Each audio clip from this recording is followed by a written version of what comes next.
अस्सलाम वालेकुम नाजरीन, मैं हूँ वाजिदुल्लाह और आप लोग देख रहे हो ZPK न्यूज़। नाजरीन, आज मैं आप लोग के लिए एक ऐसी इंटरेस्टेड वीडियो लेकर आया हूँ जो आप उससे कुछ सीख सकते हैं। नाजरीन, एक इंटरव्यू में अब्दुल सत्तार ईदी से पूछा गया कि आप तो हज़ारों लाशें दफना रहे हैं और आपने ऐसी कोई एक लाश यानी जो बिगड़ी हालत हो या उस पर तशद्दुद हुई हो, आपने कोई ऐसी लाश देखी है? तो अब्दुल सत्तार ईदी ने आंखें बंद होकर सोच में पड़ गया और आंखें खोलते हुए उसने कहा कि तशद्दुद या बिगड़ी हालत तो नहीं देखी, मगर एक दिन मेरे एक रज़ाकार ने एक सफ़ेद पोश लाश को लेकर जो ताज़ा इंतकाल किए थे। था तो बूढ़ा मगर किसी पढ़े लिखे और खाते पीते ख़ानदान से लग रहा था। इसके सफ़ेद जैसे छांदी बालों में तेल लगा हुआ था और सलीके से कंघी की हुई थी। धोबी के धुले हुए सफ़ेद उजले लगे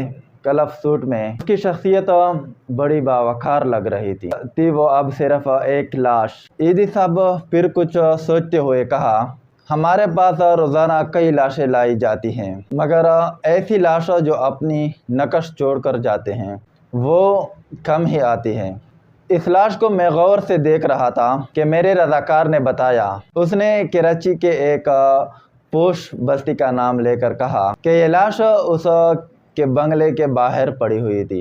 हम जो ही उस बंगले के आगे पहुंचे तो एक गाड़ी में सवार एक फैमिली जो हमारा ही इंतज़ार कर रही थी। तो गाड़ी में से एक नौजवान उतरा और जल्दबाजी का मुजाहरा करते हुए हमारे हाथों में थमा दिया और बोला कि ये तदफीन के अखराजात हैं, और फिर वो खुद ही बड़बड़ाया कि ये मेरे वालिद साहब है, इनका ख्याल रखना, इसका अच्छी तरह गुस्ल कर देना और तदफीन कर दे।